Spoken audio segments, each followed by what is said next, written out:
In the tapestry of life, where every thread holds a story, America in black and white emerges as a haven for the voices echoing through the heart of our communities. In this podcast, we wade through the rivers of our collective experiences, celebrating the vibrant hues of change brought forth by the whispers of hope and the roars of action. It's more than just a conversation. It's a journey into the heart of our society, illuminated by the light of those daring to dream and do. Join us, and let your voice be the melody that guides us toward a dawn where every color finds its place in the masterpiece of our shared destiny. Together, let's paint a future brimming with the positives that dwell in our minds and the actions that shape.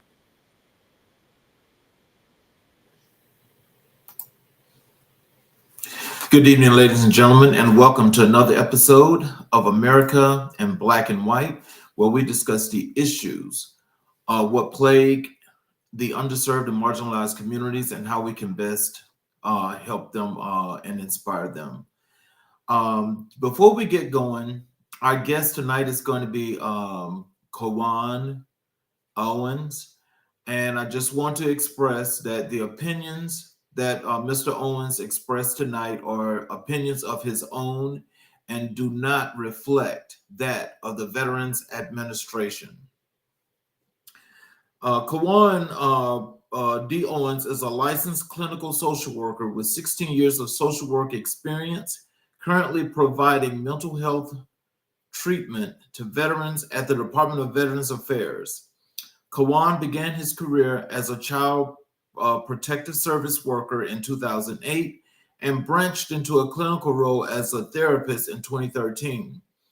He has served as a child and family therapist in community mental health settings, a middle school counselor, a private practice therapist, and a clinical and administrative supervisor. Ladies and gentlemen, I introduce to the show Mr. Cowann Owens. Welcome to the show, sir. Hey, greetings. It's a pleasure, a privilege, and an honor to be back here, sir. Well, it's nice to have you back. Before we get into the show, again, I'd like to say Happy Black History Month to you, but is there anything you'd like to add to your bio before we get going? Man, I think you really summed up a lot of it. I guess I'll add that I don't know that I mentioned if you said I'm a professional wrestler, and if you did mention that, forgive me. I probably didn't notice it, but that's one thing I do. I'm a Big Zo professional wrestler at OVW, and all over the place.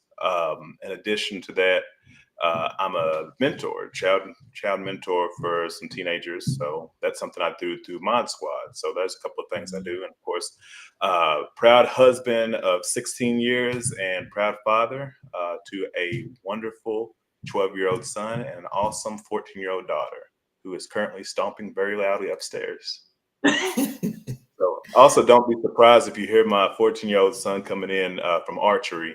I had to choose between being in a safe, quiet, solitude location or having really good Wi-Fi.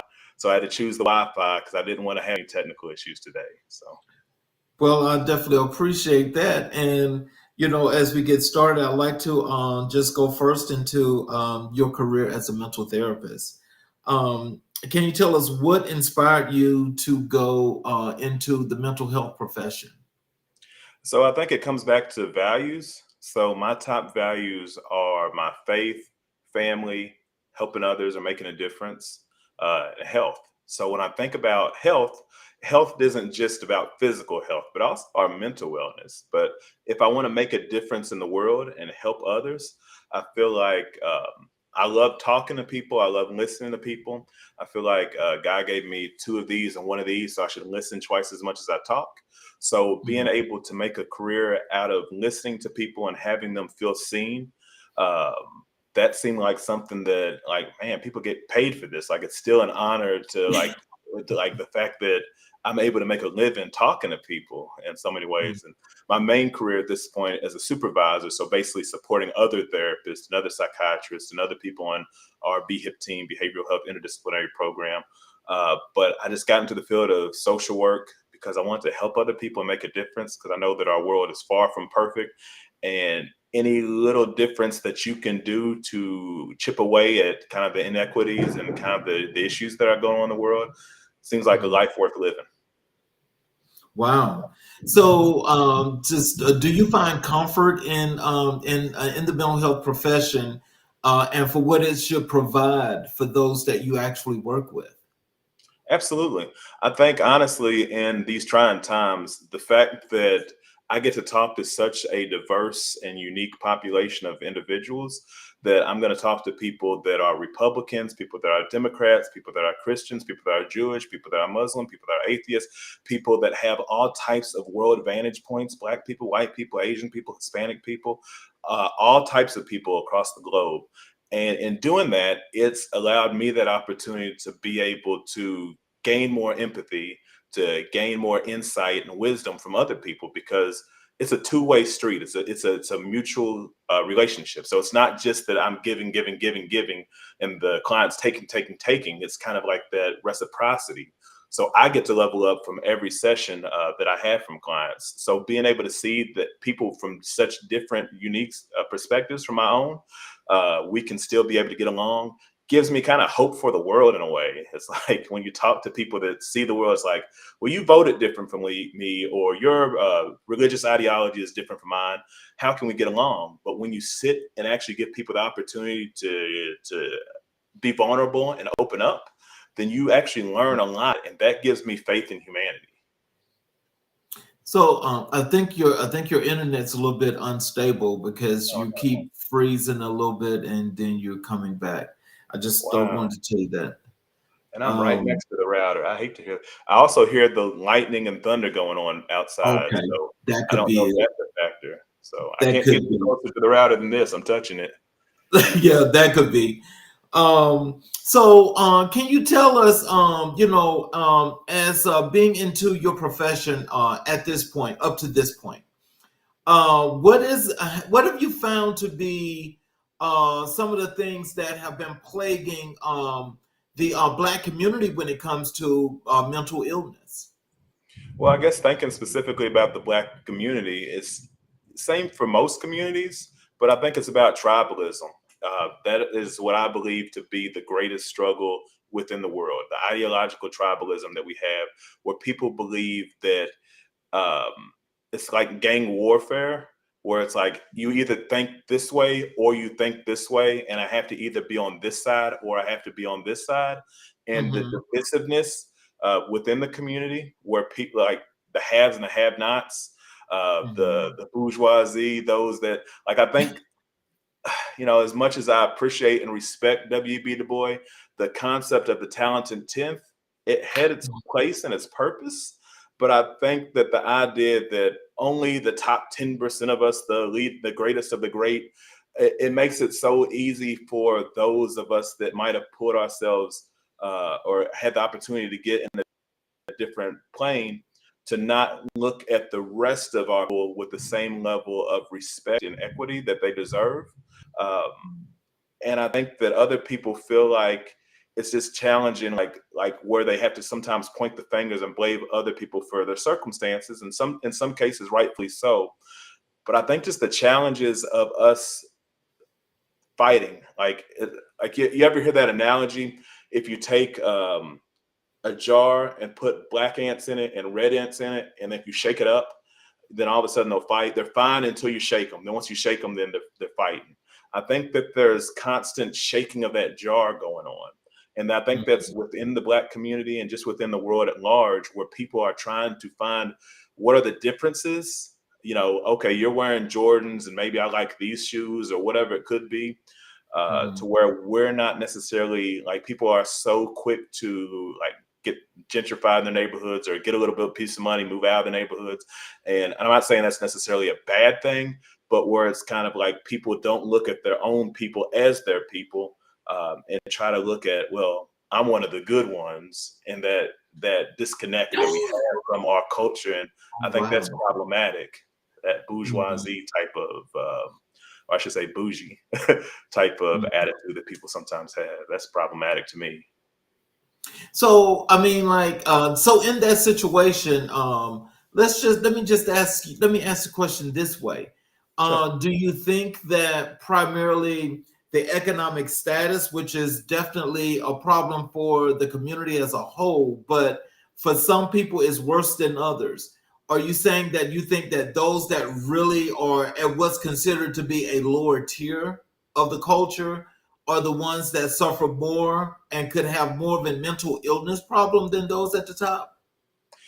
You know, I didn't say that, but I think it's a fair point. So for sure, there's what we call ACEs, adverse childhood experiences, Hmm. and I think that there's certainly a high correlation between one's socioeconomic upbringing, their situation, their circumstance, their propensity to experience and see certain things, whether it's traumas or by virtue of the neighborhoods and the things that people have to do in certain neighborhoods to make ends meet or what they feel they need to.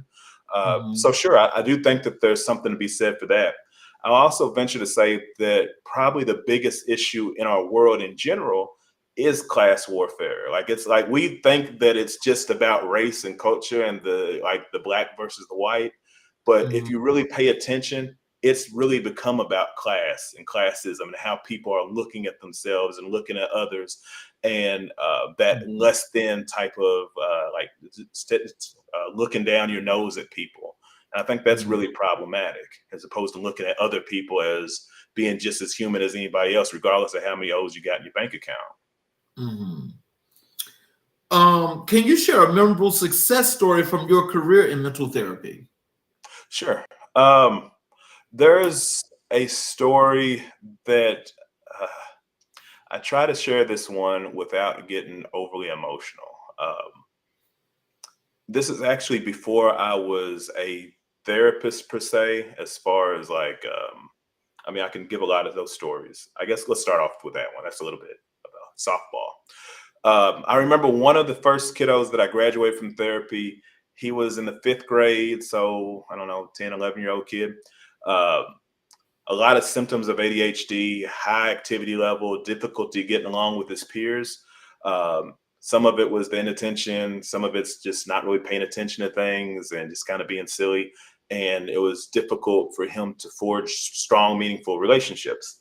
So, as a child and family therapist, like a big part of what I do is like play therapy, and just being able to have that strong, positive relationship with them and being a positive mentor for them in that way, playing, tossing the ball back and forth while we're playing therapy.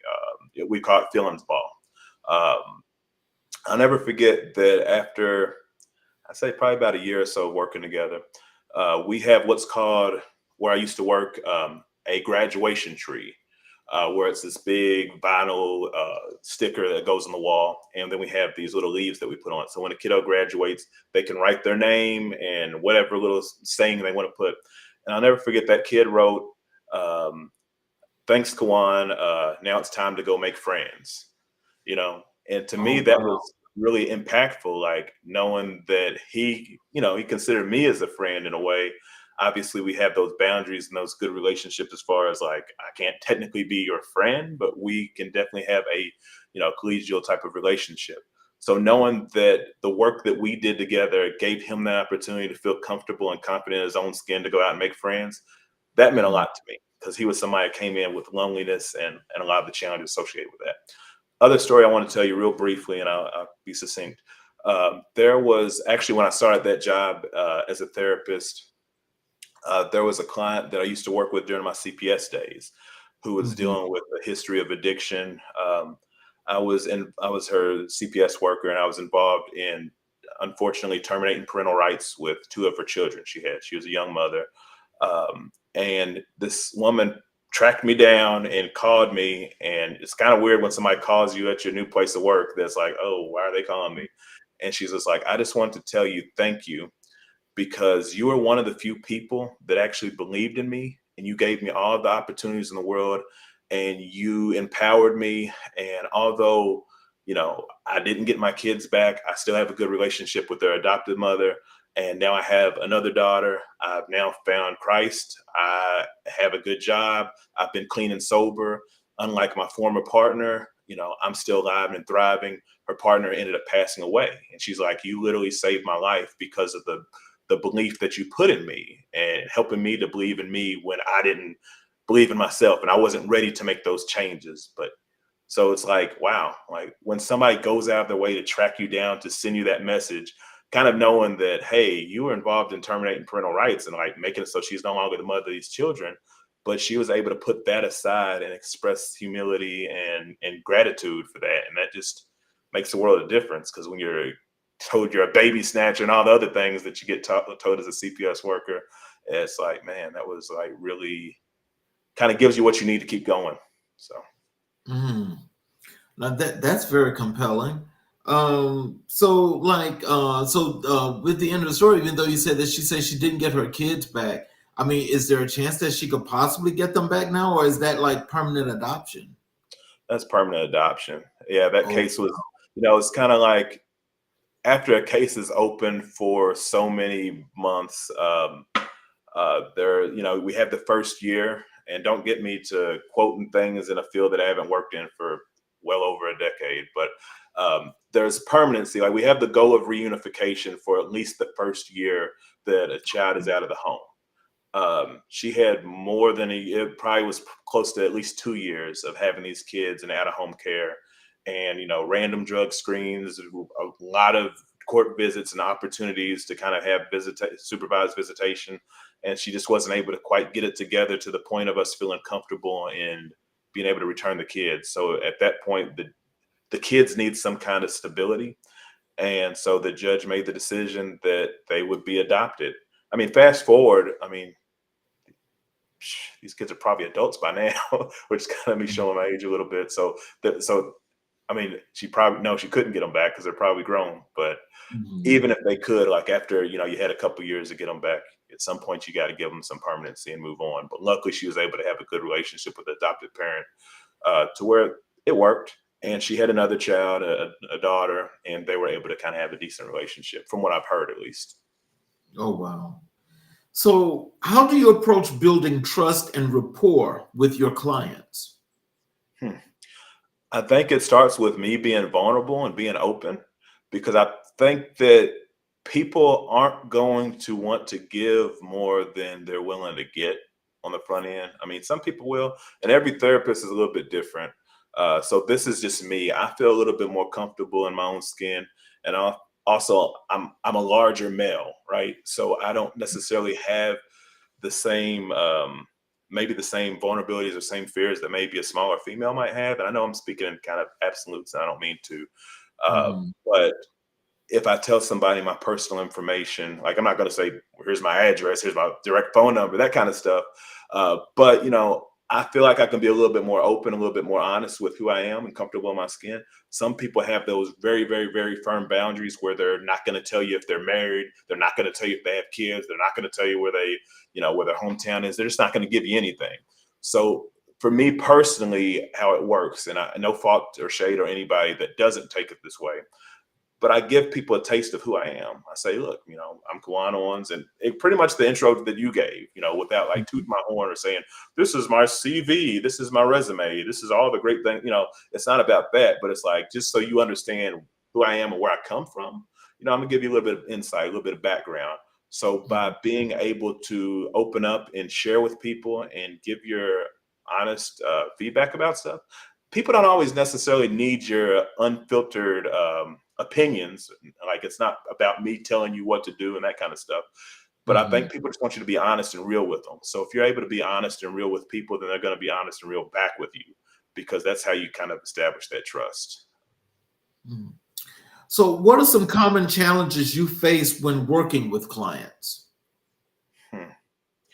Well, I guess one challenge for some people, I mean, I've seen it too, is of course people that don't necessarily know what it is they're trying to do. It's like, hey, I Mhm. know I probably need help, but I don't really know what that looks like. And they don't really want to, I don't want to say they don't want to do the work, but they might be in the pre-contemplation stage of change, where this like change is hard. And they can come in and process and tell you all of their problems, but that doesn't mean that they're ready to do the work to actually change. So sometimes it's really difficult to work with clients when they want to come in and they want to talk, but they're not ready to work. And that's kind of Mhm. like that faith without works is dead type of thing. Like you can talk all day long, but if you're not willing to start to change some of your behavior, after a while, my job is to hold the mirror up to you and say, hey, you're a wonderfully awesome person, and you're also responsible for some of the circumstances. You not might not be responsible for how you got in that circumstance, but you're the only person that can help you to get out of that circumstance. So holding that mirror up and saying, what are you going to do going forward? Yes, I'm sorry that you have that history of trauma. I'm sorry that you were abused. I'm sorry that you're impoverished. I'm sorry that you have this, that you fell victim to addiction. I'm sorry that these things happened to you. And what are you going to do now? So sometimes being able to get people to do the work, to actually graduate too.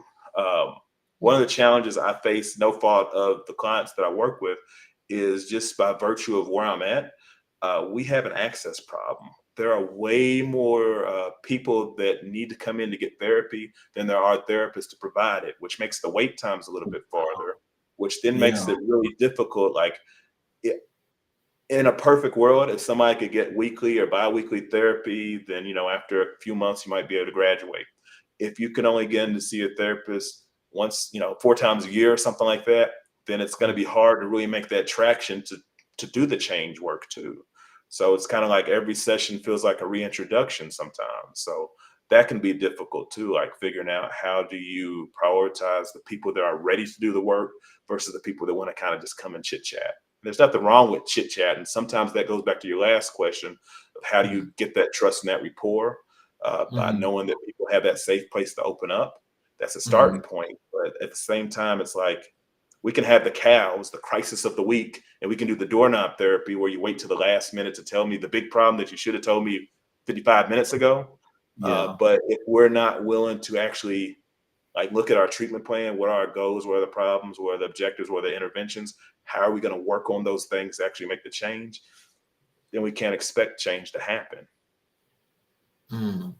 Now, just a follow-up question to that, because that's really, really interesting, and I love the way it seems like the way you handle situations like that.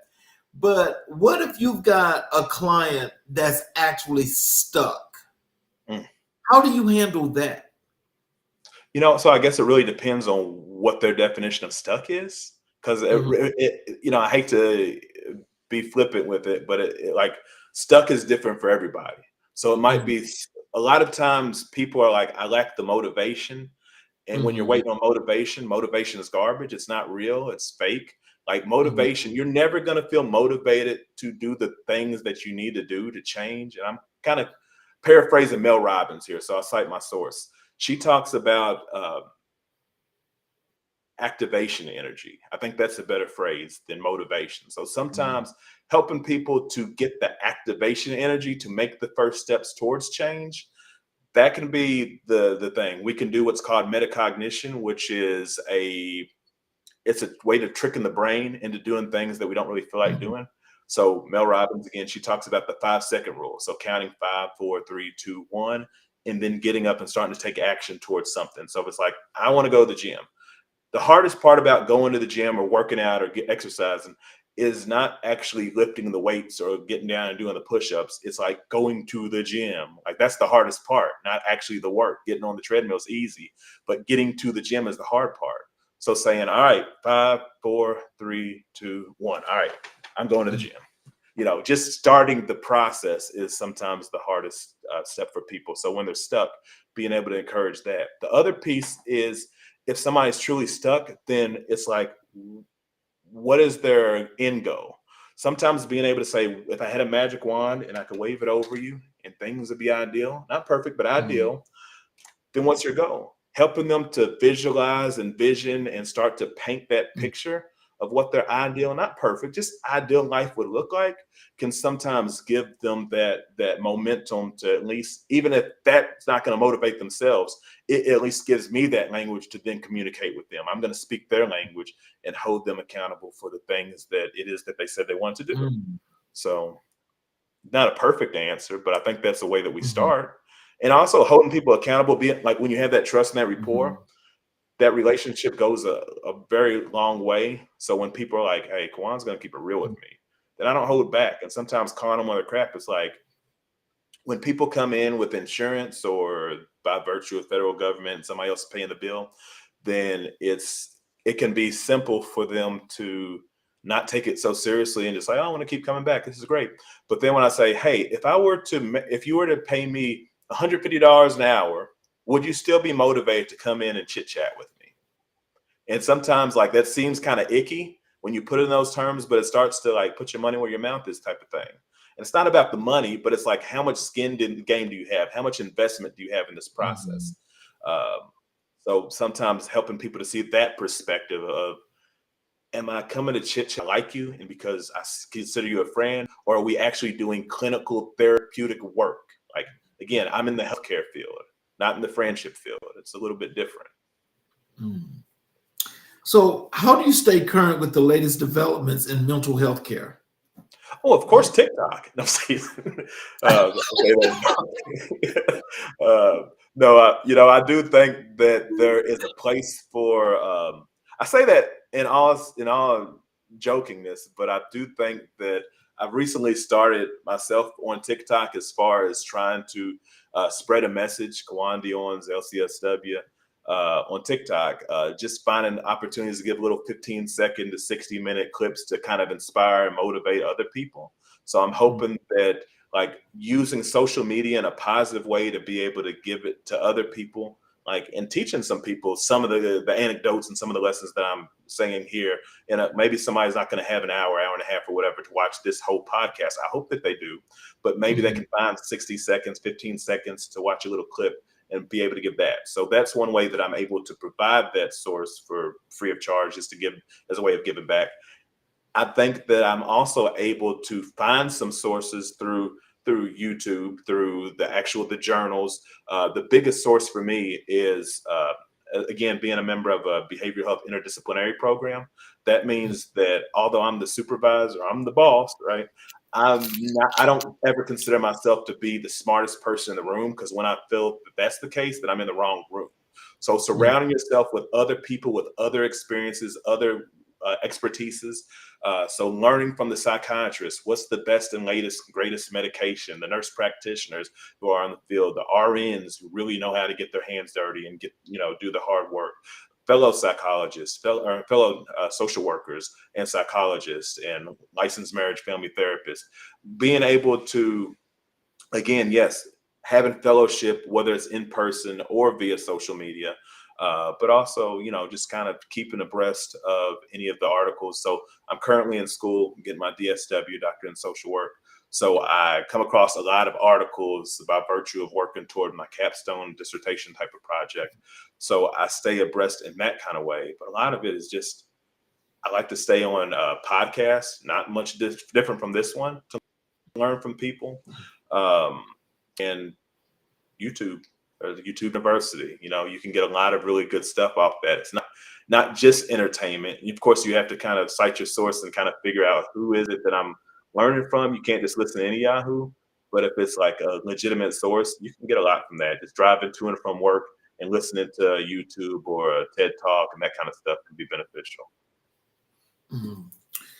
Can you describe a particularly challenging case you've worked and how you handled it? Well, I guess a particularly challenging case, one that comes to mind is just somebody that, and I guess really this isn't even one specific one. I can think of a couple of times, not very many times, but people that become highly emotionally dysregulated, people that express on the verge of homicidal ideation, but maybe no specific plan or threat, like I'm going to go kill X, Y, and Z. Because in those cases, I have a duty to warn. I gotta be like, hey Bob, your neighbor wants to come kill you. I got, that's where my limit for confidentiality stop, kind of thing. Right. I got to call the cops. Right. So I don't, not that kind of a situation, but when somebody is so full of so much venom and they're just like really, really angry and they're seeing red and they're having difficulty like bringing it down to like hear where you're coming from. then Mhm. sometimes those, like, it feels like no matter how many years in the field you have, how many years of practice you have, you're kind of starting to second guess yourself, like, am I qualified to do this? Am I able to help this person? Like, they are in a whole nother level right now. So then that makes you feel a little bit powerless, a little bit helpless, and that can be really challenging. But then, of course, remembering that there's no such thing as a good emotion or a bad emotion. Emotions Mhm. are just information. So when you start to break it down, like, okay, so what is the goal in this particular emotion that they're expressing? Because there's a means to an end. So if they're Mhm. expressing this much rage, this much anger, then a lot of times people think that, oh my gosh, they're so angry, but that's like the tip of the iceberg, and really the iceberg's so vast underneath it. It's probably that they're feeling helpless. It's probably that Mhm. they're feeling vulnerable. It's probably that they feel like they're not getting their needs met. They don't feel like they're being listened to. They have some shame. There's some other underlying stuff other than just that anger that they're expressing. So Mhm. sometimes being able to be mindful of that, to be able to empathize with, oh, okay, this person's a wounded animal right now. Like they're in defense mode. This don't have nothing to do with me. I'm not going to take this personal. They're not yelling at Cowann because of anything specific to Cowann or my personhood or my values. This is about them and their challenges and their emotions of helplessness. So when I can kind of get myself emotionally regulated, take a deep breath, sometimes go back, process it with my team, other colleagues in the field, and kind of say, "Hey, this is what I'm dealing with. What are some suggestions and some insight you guys might offer?" Then kind of coming back and saying, "All right, so we had a really challenging session last time," assuming they're Mhm. willing to come back. If they're not willing to come back, it might be like, "Hey, do we want to look at making a referral to get you with somebody that might be a better fit?" I think we talked about better flavors of ice cream last time. So I might not Mhm. be your Rocky Road if that's your favorite flavor. I might be mint chocolate chip. And the most important aspect of therapy is your relationship with your therapist. So I need to make Mhm. sure that goodness of fit is there. So what can I do to get you into a place where you're going to be most productive? Because everybody deserves the opportunity to have a life worth living. So giving them those opportunities to just kind of say, okay, this is what I need, and how am I going to get my needs met? So. Would in said situation with people that are like, irrational, over the top, a lot, what part does chemical imbalance play in that? A big part. I mean, so sometimes I feel like when it comes to mental health, there's two sides of the coin. There's, of course, talk therapy, traditional therapy, what I do, and then there's, of course, psychiatry as far as the medication piece. Um, Mhm. so sometimes the best I can do the best talking all day long. And for some people, that's going to scratch the itch. That's going to be just what they need. For some people with certain diagnoses, certain levels of severity, they might need, like when we talk about chemical imbalances, how do you balance chemicals? And well, usually with other chemicals, right? That's like Mhm. go to the lab, go to the chemist, and kind of balance it. So sometimes it doesn't matter how great the words that are coming out of my mouth are. If their brain's not in a place to where their ears are going to receive it, it's like talking to this wall behind me. So being Mhm. able to make that referral to get them to a place where they can consider the possibility of medication. Not everybody's going to be open to that, but at Mhm. least having a conversation with somebody that can potentially prescribe some. The other piece is when we talk about chemical imbalances, it could also be substance induced on the flip side, where they're ingesting chemicals they don't have no business ingesting, that's also resulting in Mhm. that kind of situation. So it could be substance use, it could be alcohol use, it could be something else going on that's not just the natural flow of chemicals, the serotonin, the norepinephrine, the dopamine, all those kind of things, sometimes the good hormones that could be in there, the wires might get a little bit crossed. So being able to refer them to people that can help out in that, or at least a second set of eyes and ears to kind of see if there's anything that maybe I'm missing or some additional supports that might be able to be provided. So tell us, what does your doctorate in social work, what does that mean to you? To me, that's a where do I take that? Let me tell you what it doesn't mean to me. That might be a better way of starting. Mhm. When I get my DSW, I'm not going to get a pay raise. I'm not going to specifically get a promotion from this. I'm not going to be able to prescribe medications from this. I'm not going to have a different job trajectory. Like, I'm already a therapist. So it's not like when somebody says, I want to go become a psychologist, I want to get my PsyD or my PhD because I want to become a psychologist, right? Uh, I've been a licensed clinical social worker for like a decade already. Like, so I don't require it for that. I don't require that to be a supervisor because I'm already there.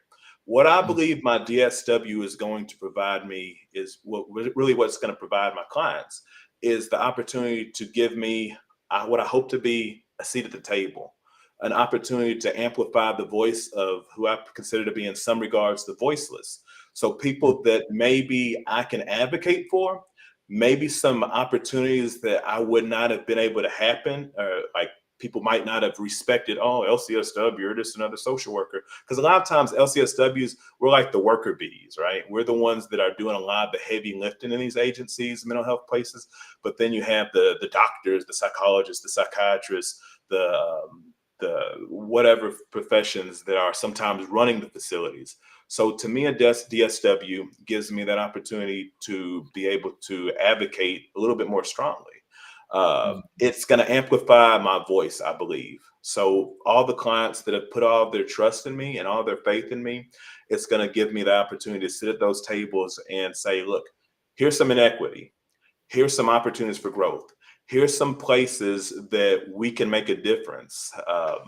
So it's the process, the last 3 years, the process of going to school has illuminated.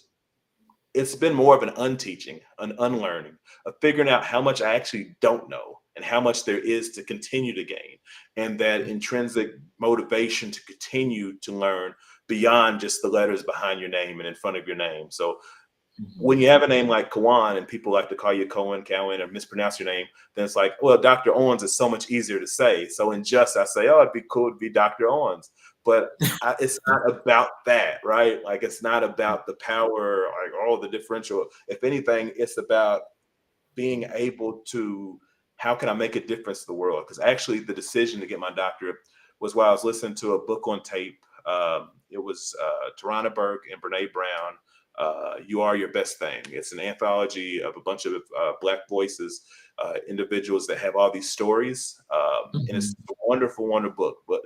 But hearing like the foreword or preface, whichever it is in the book, and hearing them talk about all of the changes that need to be happening, and this is probably toward the tail end of the pandemic or maybe in the crux of it, and I realized, man, there's so much work that has to be done.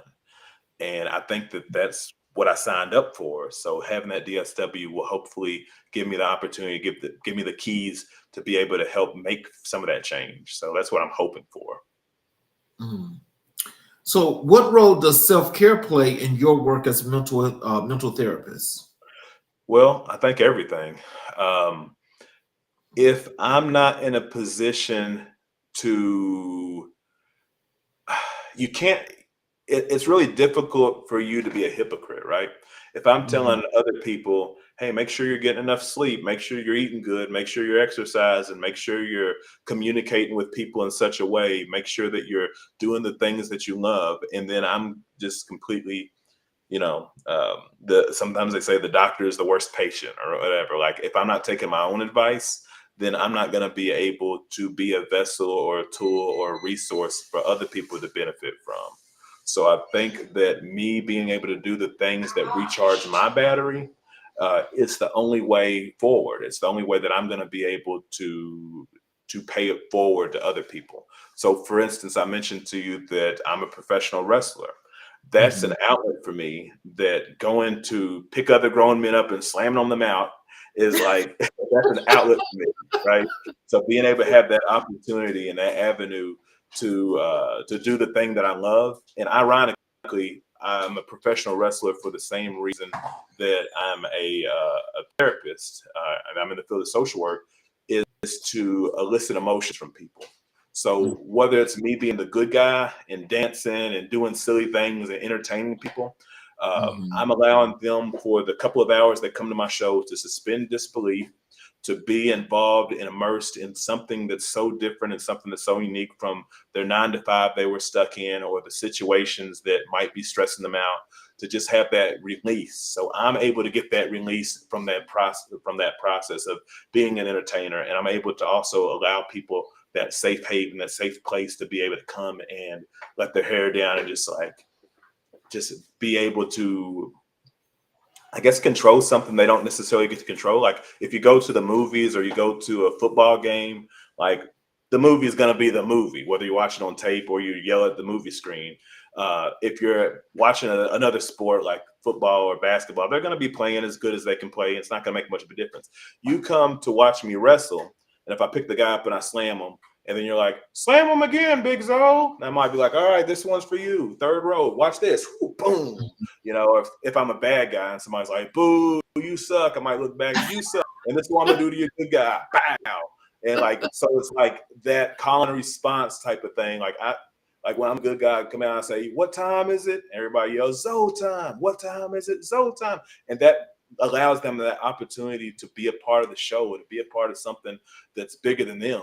For me to be able to, for those moments, for that 5 to 10 minutes that I'm in that elevated in that ring, to be something bigger than myself. You know, Big Zo is a Mhm. superhero or a supervillain sometimes. Cowann, you know, Mhm. I'm a nice guy and I help people and I make a positive difference in the world, but it's just kind of something different. So I think that you, if you're not doing things that you love, that inspire you, that motivate you, that give you a purpose, then it's difficult for you to encourage or model for other people that that's what they should be doing. So live a life worth living. Mm. So as you're doing this interview now and you're looking into the camera, Yeah. what is it that our people, that our audience, especially those that are in your area, what are they going to get from Cowann when they come to you for therapy?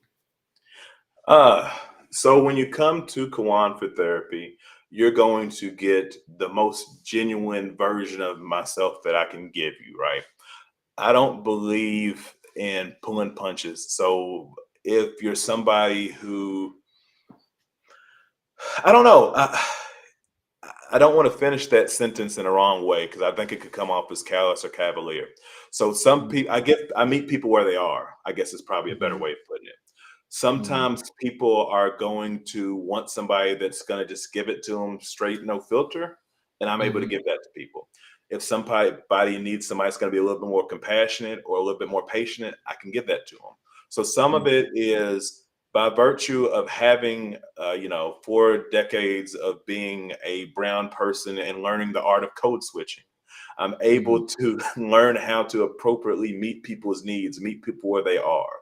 So it's not that I'm ever fake, but I'm always trying to be mindful of how can I be the realest version of myself, but also provide this person with the customized care that they're going to benefit most. How am I going to give you the opportunity to be as vulnerable and honest as you can be to get the most from your treatment and your care? So that's what I Mhm. give people. Typically, 99 times out of 100, if I meet somebody for therapy, we're going to explore your values within the first 3 sessions. You're going to leave with a list of what are my top 2 to 5 or 7 or whatever values, so that you have that North Star, you have that Polaris, you know what's going to be the thing that's going to guide your life.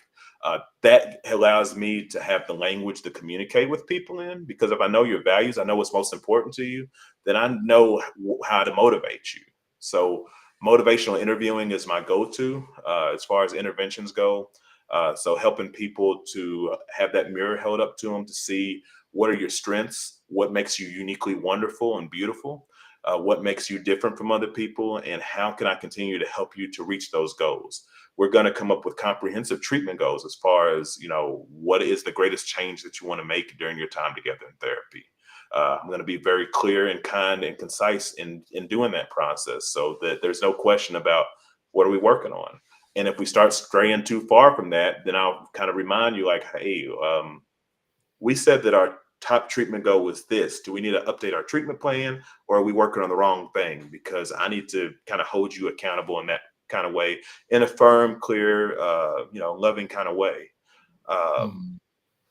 so I think that's a big part of it, just being able to help people to understand their values, help people to feel comfortable and being vulnerable. So get comfortable with the uncomfortable. So. So, how do you help clients develop coping strategies for their mental health issues? So a lot of it, again, it goes back to kind of the values. So if I know that your top values are family, having enough money, and faith, then okay. So let's talk about who do you consider to be in your family? What does family mean? Why is that so important to you? Uh, and then so maybe if family is a top value, then maybe a coping strategy might be okay. So I know how important family is to you. So maybe for you, having a picture of your family nearby might be something that keeps you motivated in tough times.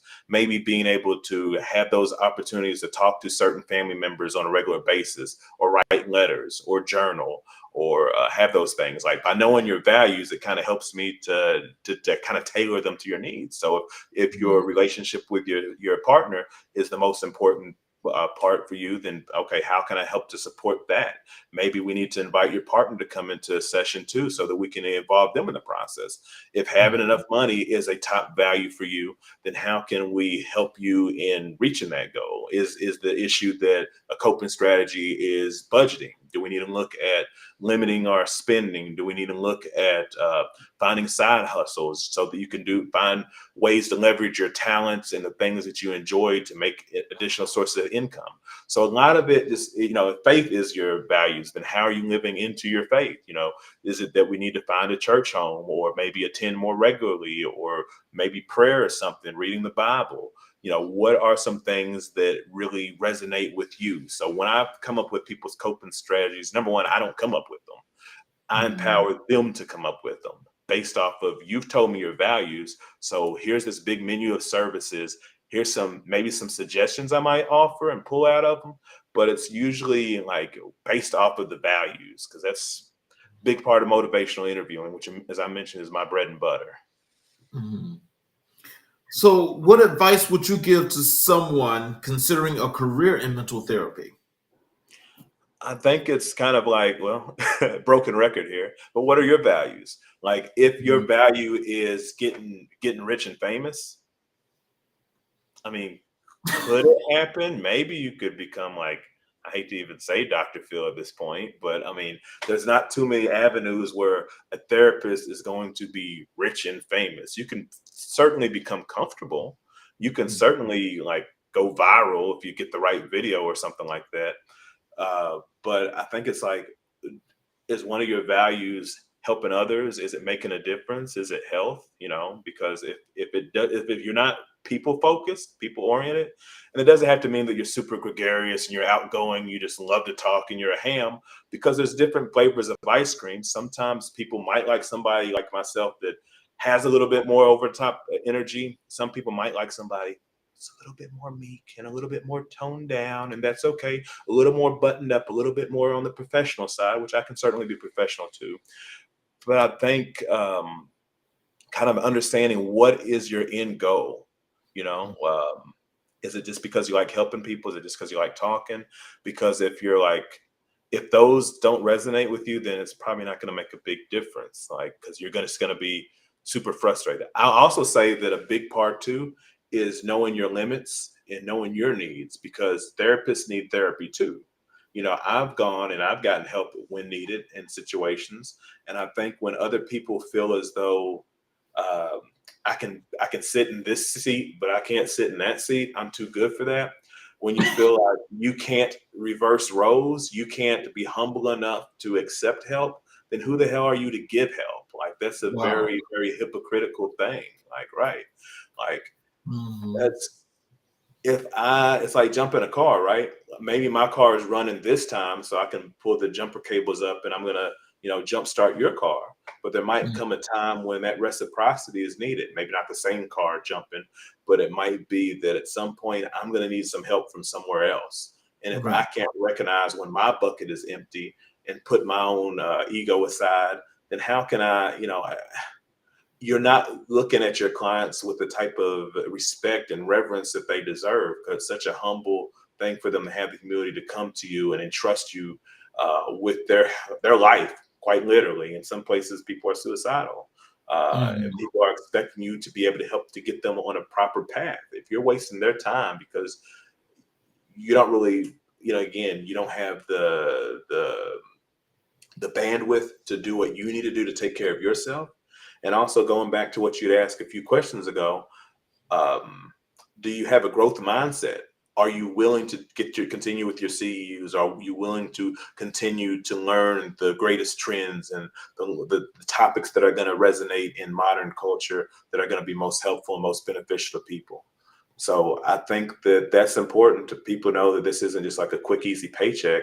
This is difficult, especially the charting. Honestly, I can sit down and talk to people and listen to their stories, but then at some point, I got to write it up. I got to be able to write it in a professional, succinct kind of way, but also detailed enough for an insurance company or a joint commission to be able to look at this and say, okay, they actually did therapy. They weren't just chit chatting and BSing. There was some work that happened here, and how can we justify continuing to pay for this person to come to get this service?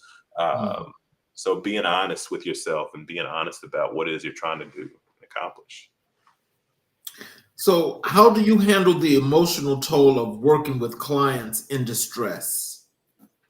So a lot of it is, again, having your own community. So I'm blessed to be a part of a BHIP team where we have other people that are in a similar line of work, that, we process cases, and sometimes being able to get the validation that, hey, you did the right thing, or here's some other opportunities for growth, here's some other resources or points of consideration, but also leaning on my own coping skills. So if it's going home and spending time with my family or doing things I enjoy, eating foods that bring me happiness.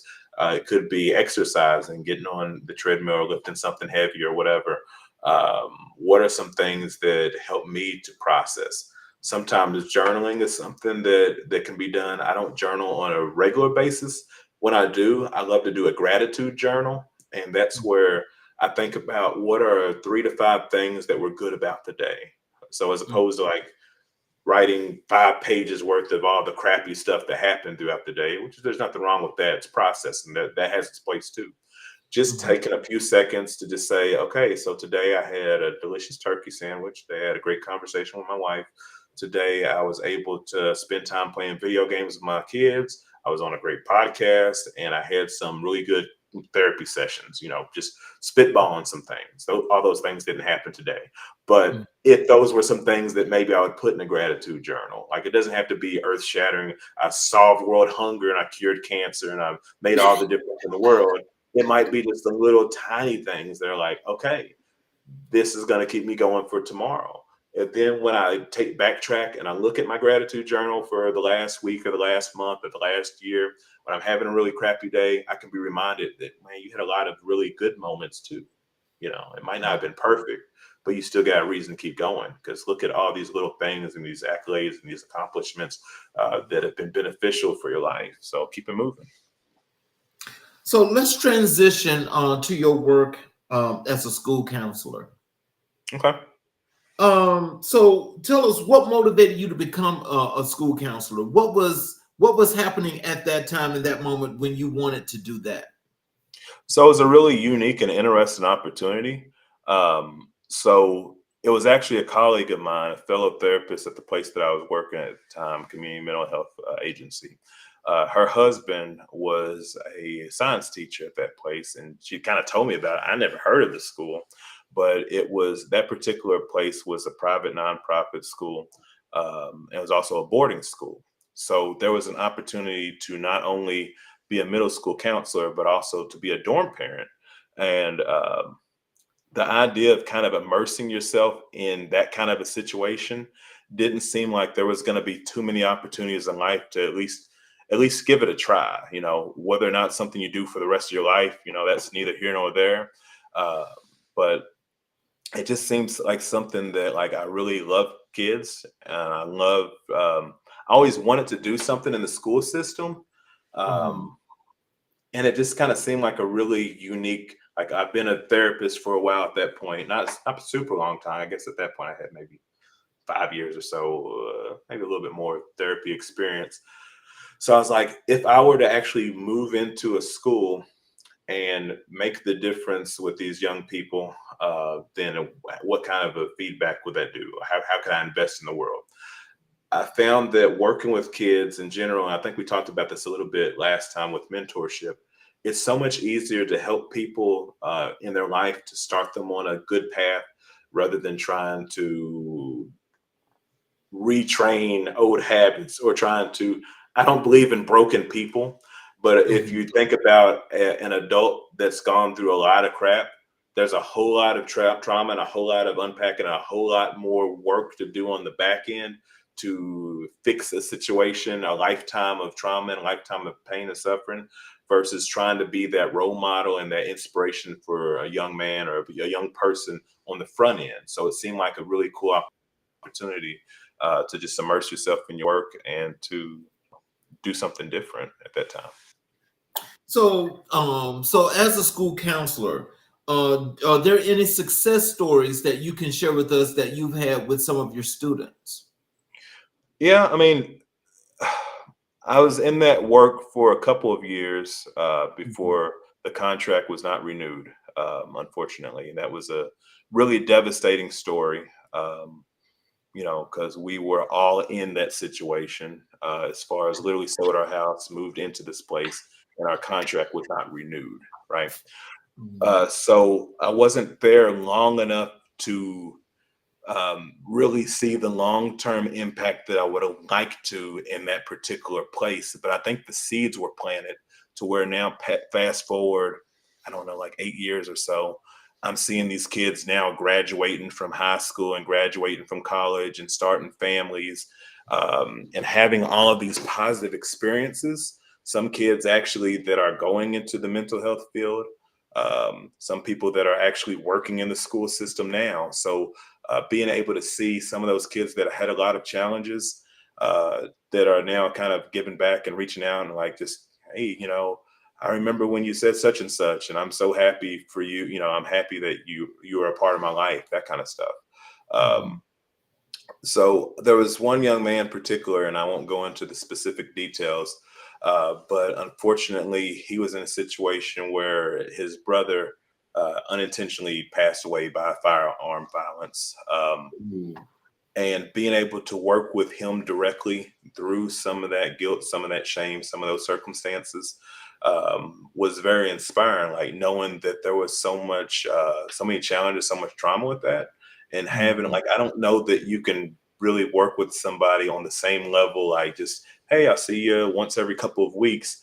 Versus quite literally, if you're having some issues, knock on my door in the middle of the night because I'm having a nightmare kind of situation. Mhm. So that was a very unique situation where boundaries weren't nearly as tight as they are in my other roles because they're quite literally your neighbors, you're their dorm parents. So you're working with their parents to help to raise these kids 5 days, 6 days a week, really, to support them. So there were several situations like that where you're, finding people and helping to support them even past their your time in their employment. Just continue to reach out to them. So. Wow. Um, how do you address the unique needs of students from diverse backgrounds? So I guess it goes back to just kind of figuring out how do they see themselves. So Mhm. although cultural diversity is super important, I'm never going to become, and cultural competency might be a better phrase. I'm never going to be culturally competent in all avenues of cultures, right? And culture is Mhm. such a vast word, right? And diversity is such a big topic that right now, Mhm. quite frankly, our government doesn't want to talk too much about diversity, equity, or inclusion. That's neither here nor there, though. But I think being able to let people be the facilitators of their story, for me to yes, I might be the professional, but you're the expert of your life. So I'm going to sit under your learning tree and allow you the opportunity to teach me about your experiences, about your home life, about your the way that you see the world, about your culture. Because when I'm able to be humble enough to learn from you, then I can really have the opportunity to try to make a difference to help you. I can speak your language, not your literal spoken language per se, if you're ESL or whatever, but I can speak your language and understand your values. Again, a broken record, but when you understand that about somebody, what makes them tick, then you can really start to forge a relationship. So, when you think about from a student's perspective, and you're going through these things where you're actually, you're trying to get into the story of understanding what's actually troubling these kids.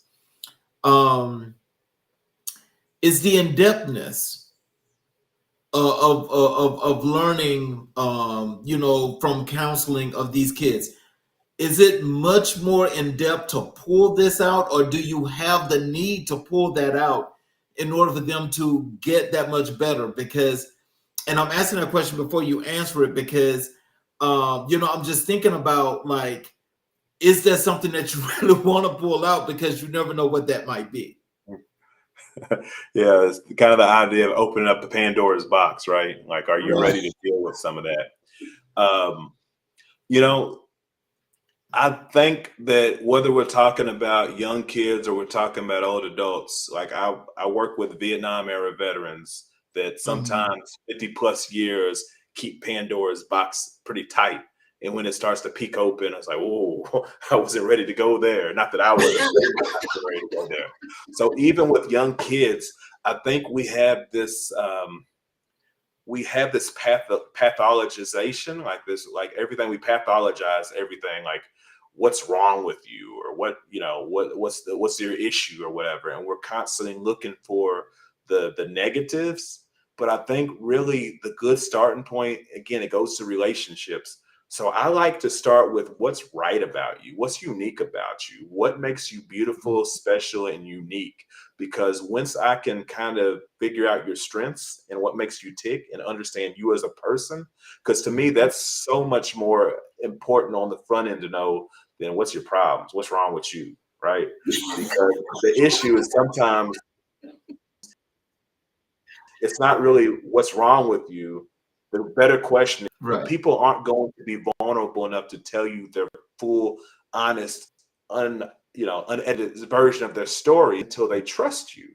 And Right. if they do go into telling me what happened to them, I have to be able to have enough foresight, enough insight on their situation to be able to say, okay, that terrible thing happened from you. And I also know that you're a person of great resilience. You're a person of great integrity. You're a person of good intelligence. You're a person who has these intangibles, these strengths, these traits. And I can usually use that to then help them to say, this is how we're going to use that awesomeness about you to overcome those challenges that have happened.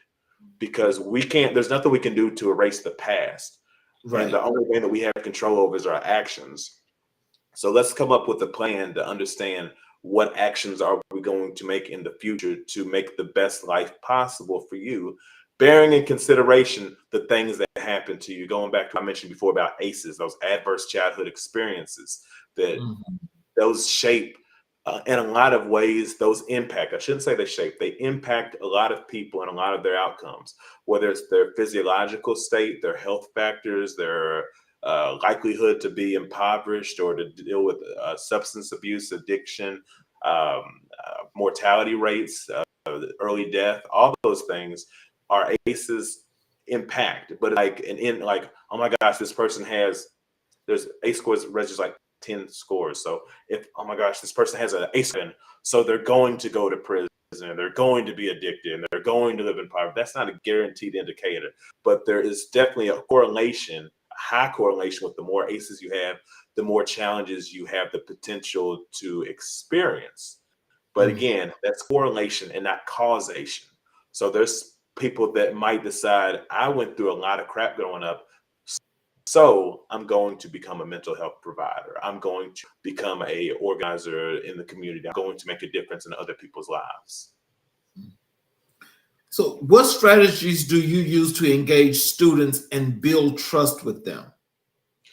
So I think it goes back to being real, being honest, being vulnerable, like being able, sometimes when you're able to share with people your own shortcomings, your own situations where you did things and you were imperfect, that goes a lot further than, well, look at me and my accolades and how awesome and wonderful I am. Like, but nobody wants to hear that crap.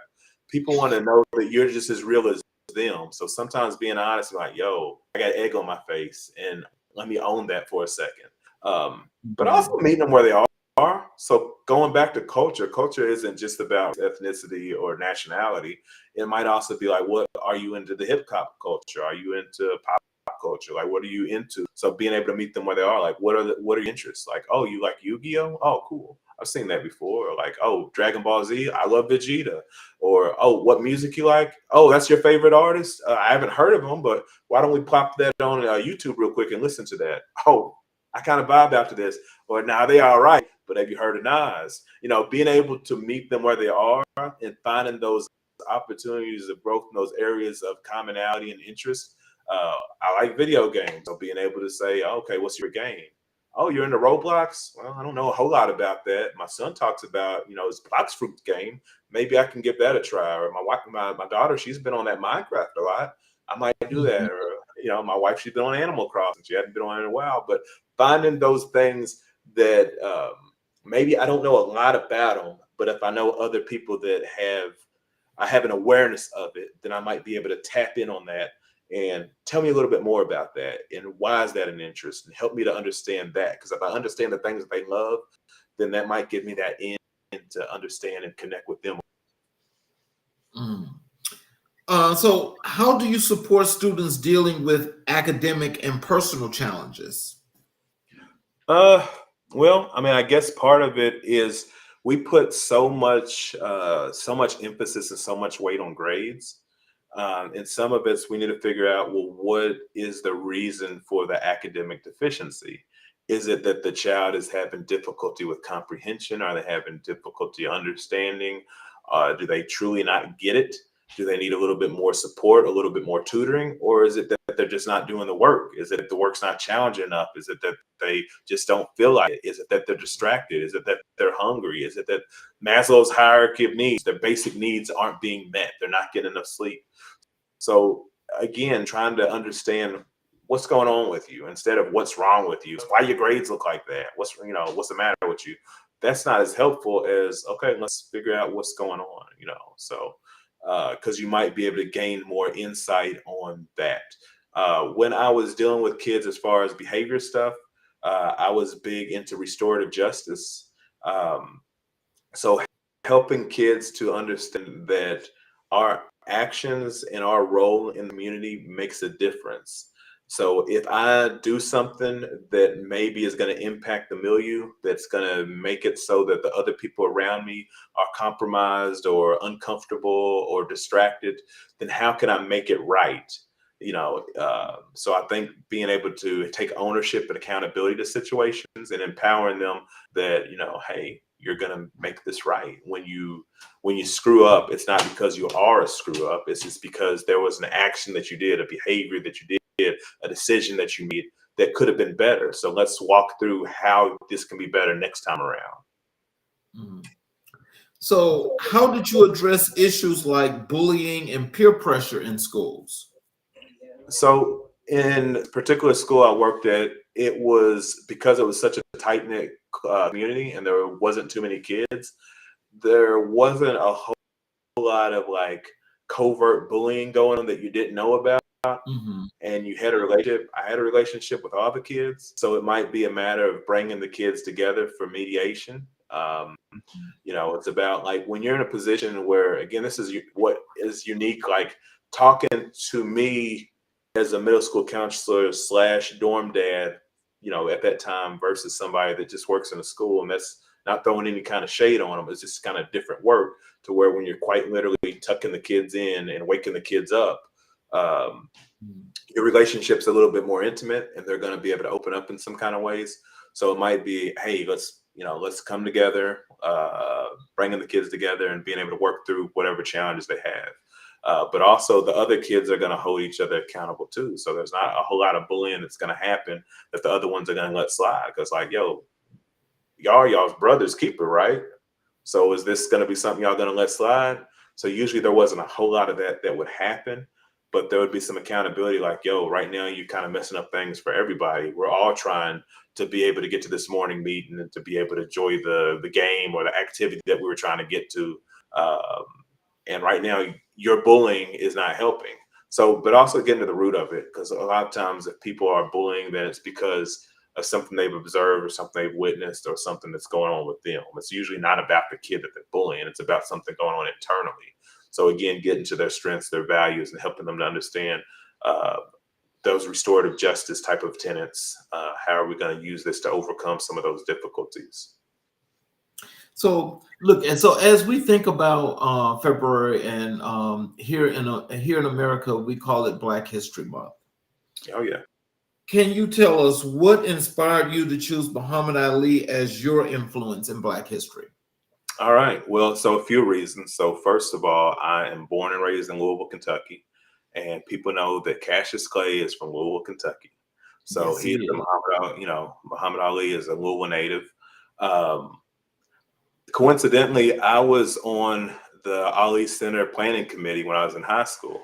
So Okay. so they actually like pulled me out of school. Like I got to leave school a few days early before the Ali Museum and the center was actually erected.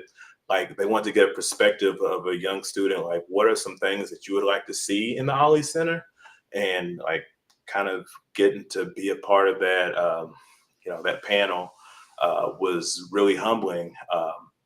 During that process, I got to actually talk to Muhammad Ali and kind of give an impromptu speech for him. At that time, I mentioned that I'm a pro wrestler, so I'm actually a professional wrestler now, as far as in the sense of getting paid. But back then, I was wrestling, but I wouldn't consider myself a professional at that point. I was like backyard semi-pro, but I got the opportunity to get in the ring and stuff. So in my speech to Muhammad Ali, I don't even remember what most of it said as far as like the specifics, but it was just kind of like, oh, you're great, and this center's for you, kind of stuff, I guess. But I made the comment about how I'm a professional wrestler because, unlike you, I'm too pretty to get hit in my face. So, so then afterwards, Muhammad Ali, of course, at this point, he started to have a little bit of Parkinson's, but it wasn't like terrible, but it was there. He came up Mhm. to me and he goes, "You said you too pretty to get hit in the face?" And I said, "Yes, sir." And he looked me up and down and goes, and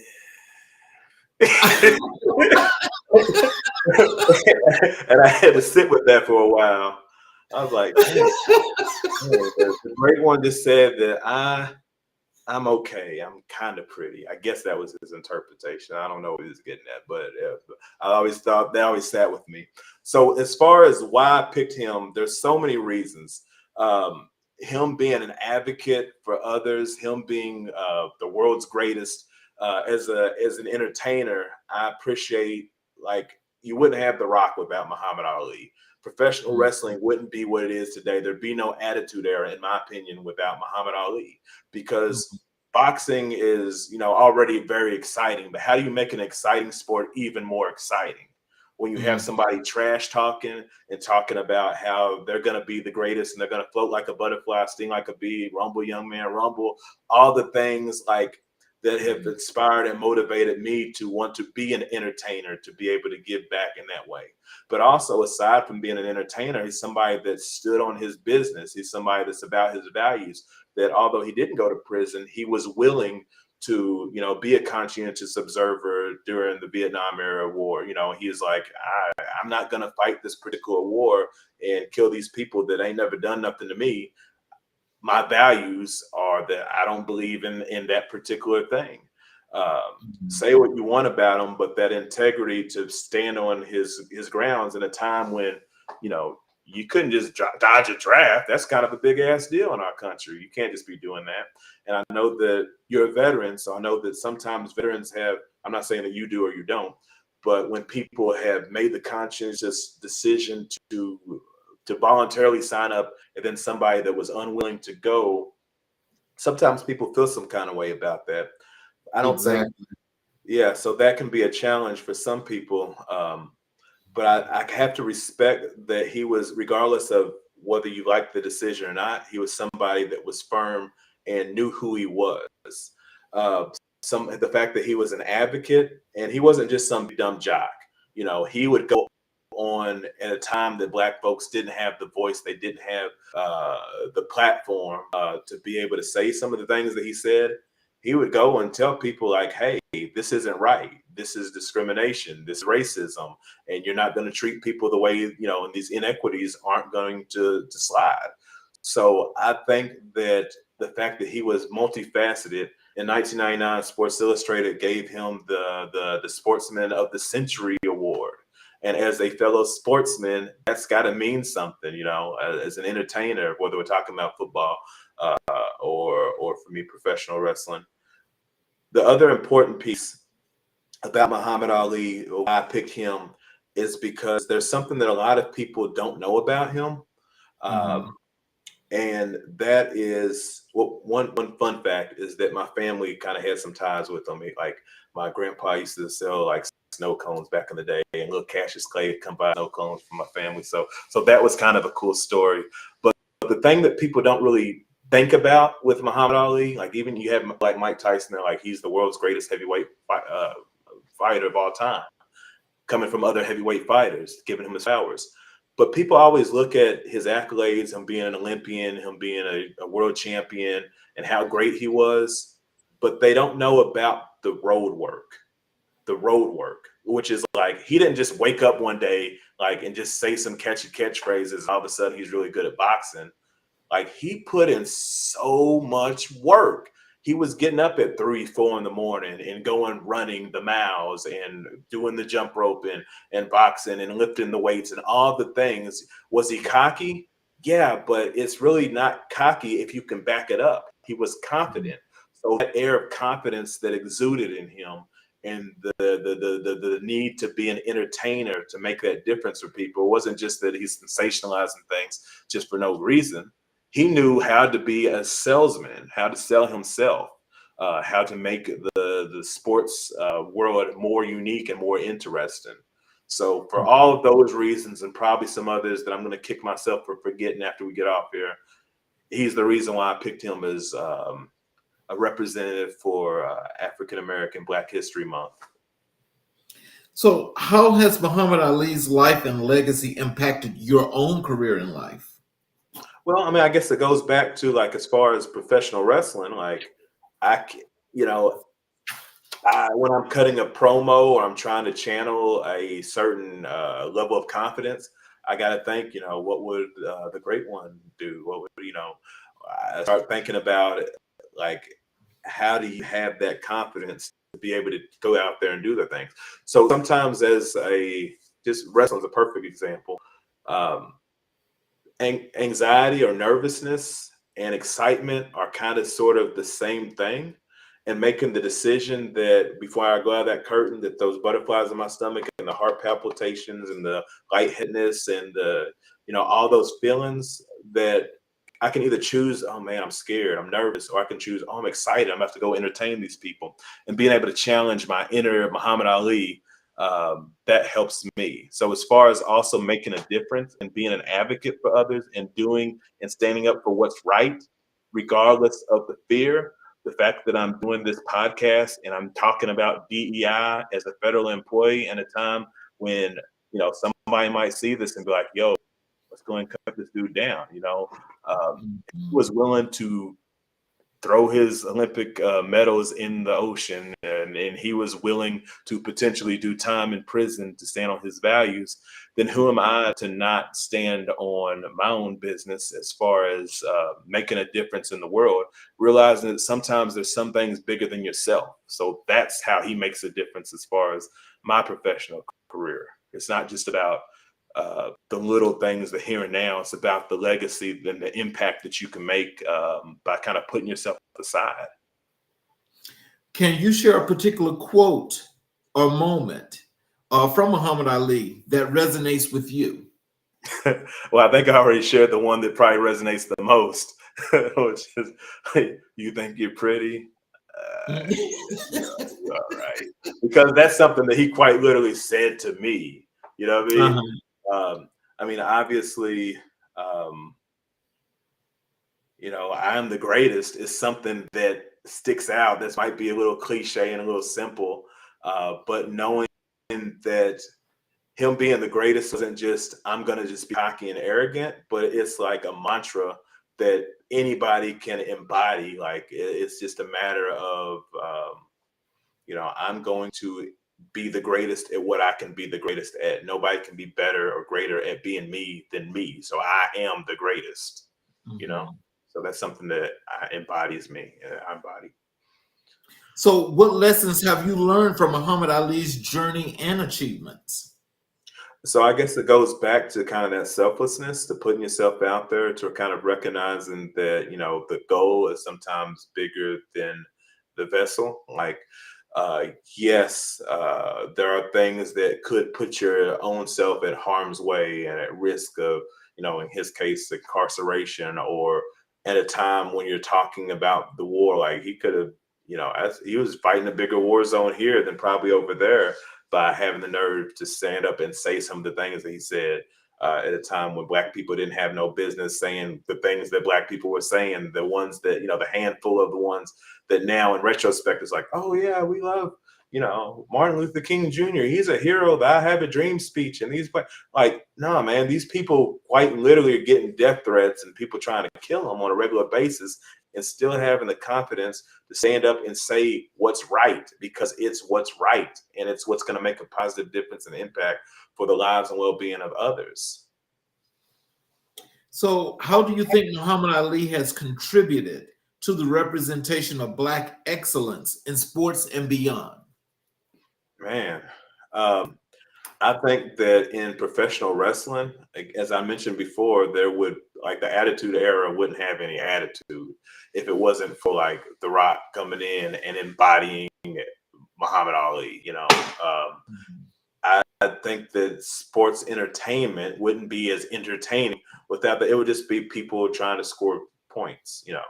But I think Mhm. he added a whole nother layer of attitude, like his contributions with that. But even more important than that, he allowed people that looks like me and you to be able to Mhm. look in the mirror and be able to stand in front of other people, whether they look like us or they look like anybody else, um, to have the confidence to say, hey, I'm beautiful, I'm pretty, I'm great, I'm powerful, I'm strong, I'm fast, I'm whatever it is. Like, I'm going to have the confidence to stand up and do whatever it is I need to do, and I'm going to back it up. So I think that uh, he gave us the swag that needed to be made in our culture. Like, as far as, I mean, I don't know that he was the only one. I know for a fact he wasn't the only one, but definitely in the sports world, I think he started that trend. So, what do you admire most about Muhammad Ali's approach to his activism and advocacy? I mean, I guess it would be his courageousness, like just the fact that he was willing to say the things that other people were not willing to say, and he was willing to accept whatever consequences came along with it. So there's a certain level of bravery and courageousness and selflessness that comes with being able to say the things that are, The I truth. guess, shocking. What's that? The truth. The truth. Yeah, the truth. Yeah, because sometimes it hurts and sometimes you can get hurt saying the truth. Because Yeah. again, this wasn't him saying these things in 2025. You Mm. know, we talking about, I'm saying these things like closer to 65, 75. Like, he Yeah. was just saying what needed to be said, whether or not anybody wanted to hear it, and going on the circuit and saying it in places where people definitely weren't trying to hear it, but still listened, and Mhm. he he was a voice for the voiceless in a lot of ways. So, So, how has Muhammad Ali's courage and resilience influenced your own work and personal life? hmm. I mean, I guess the fact, like, I think about, like, right now, for those people that maybe aren't fully aware, and I'm not going to get overly political. I do have I have a duty and responsibility as a father and as a provider to maintain my job. However, I have learned that there's some things more important than the paycheck. And being able to know that while I'm not going to, like, there's right now, there's a thing, a fork in the road, where you can choose to resign from federal government for federal employees. Um, or you can continue to stay the course. And right now, there's a lot of uncertainty that comes with staying the course versus guaranteed 8 months paid severance or what have you. But I feel like I decided that I wanted to get into the line of work, helping veterans and making a difference. And I still got another 24 years left to do that. Like, I don't plan on going anywhere anytime soon. So I'm going to take the course of unknown, and that's, in my estimate, kind of a courageous and resilient move. And there are a lot of trials and tribulations and uncertainty going on right now. But I think I owe it to my veterans. I think I owe it to my employees as a supervisor, and I owe it to my family, my community, myself, to continue to fight and advocate in a way that's going to be most productive and conducive to the betterment of the people that are depending on me. So, yeah, I think Muhammad Ali, courage and resilience, kind of I embody that in some of my decisions, I guess you could say. Can you describe how Muhammad Ali's legacy has inspired you to make a difference in your community? Well, I'm the greatest.